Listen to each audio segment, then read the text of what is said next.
Welcome back. Clint Woosley here with Pasadena Rusnak Bentley. Today we're going to talk about the 2020 Bentley GT driver assistance options.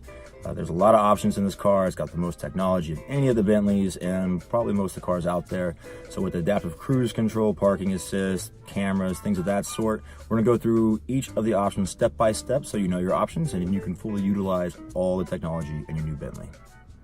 Okay, let's play around with our adaptive cruise control. Go down to the settings under the car option, go to driver assistance. Parking distance control. This lets you know how loud you want the beepers to go off while you are backing up. I prefer to have it on quiet. You have volume reduction while parking. So if you have the radio up very loud, it'll dim it down. I don't like it dim that much, but it is nice. It's a safety feature. Then you have your PDC automatic activation. This will turn on your surround view cameras all the time when you put it in reverse or it's getting close to another object. It's a great thing to have on to help you drive, park, everything. Let's go to Bentley Safeguard. You have collision warning. You can have the collision warning be completely off. You can have it on early, medium, or late. I like to do medium, so you will hear sounds and it will also flash on your dash as well. You can do the distance warning for the collision.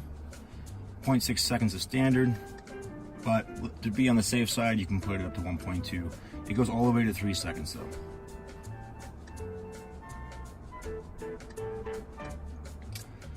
All right, blind spot assist. This is pretty easy. You have two indicators on each side of the door. You have it in your door handle and on the side mirrors. So you could either have the brightness be as high as you'd like or as low as you like. Medium is pretty good. It is a pretty bright light already, but at night it's very bright if you have it on too high. Lane assist. Now you have a system response where it'll automatically center you in the lane. I personally don't like having the car do that for me. I would prefer to have the vibration warning, so if I am going too close to one side or the other, it will just vibrate the steering wheel, kind of make me more aware of where I'm driving. But you can turn on the lane centering for the system response if you'd like. Like I said, I don't care for it, so I turn that off. I do like the vibration. Now let's go to our adaptive cruise control and traffic assist. Got a lot of options in here.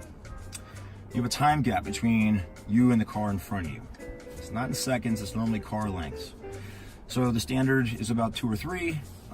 With this new technology, I like to give myself a little bit more of a cushion, so I like to go with 3. You can go with 5, it just increases the distance between you and the car in front of you. You have the option of what kind of shocks you like in the car when you're driving with adaptive cruise control. Now normally when I use adaptive cruise control, I'm on the freeway, so I want comfort. It's not going to be a lot of churning. I don't need any special, shocks in that. I just want a nice, smooth drive. But you can choose standard or dynamic as well.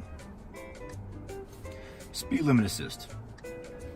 You could have the speed limit assist on to where it will increase your speed if you are going below the speed or the speed limit changes. Let's say from 55 to 65 miles an hour, it'll automatically keep up with that. You can turn that on or off. Corner speed assist. I personally keep this on. So it knows where you are going and knows when you're coming up to a turn. It will automatically reduce speed for you. I think it's a great safety feature. You also have traffic assist. So if you are in traffic, it'll stop and go traffic. It will also help you out with that, and it will activate the steering support. So that's one time I don't mind the car taking over and keeping me centered in the lane. Okay, you have high beam assist. I think we went over this before, but I like having this on if you're coming out of the city where it's very bright and you're going to a residential area where it's a little more dim. It'll automatically increase the lights and put on the high beams so you can see better. Now here you have traffic sign recognition. This is off right now. I like it on, so it will tell me when I'm going too far over the speed limit. So if I'm going 10 miles an hour over the speed limit, it's going to let me know. Here in California, you're at least going 10 miles an hour over the speed limit, but over that, you can normally get a ticket. So I leave that on right there. We also have manual speed warning.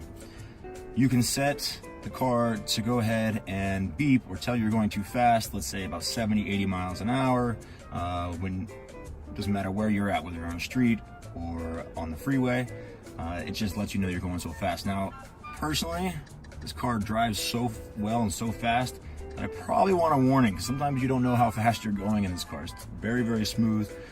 So it is good to have. I just set it for a little higher than most.